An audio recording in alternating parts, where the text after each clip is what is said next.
हज़रत शरण पाक फरमाते ने अल्ले खा मेरा डोला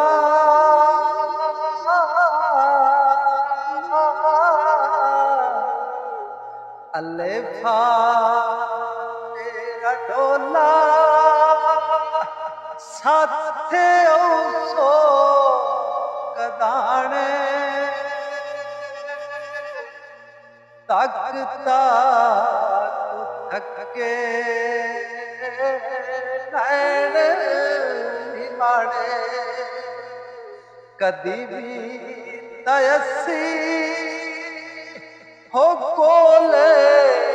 आसे ढोला जुदा चाकी कोई तेनू कोले ना भाणे ओ ढोला जुदा चाकी कोई तेनू कोल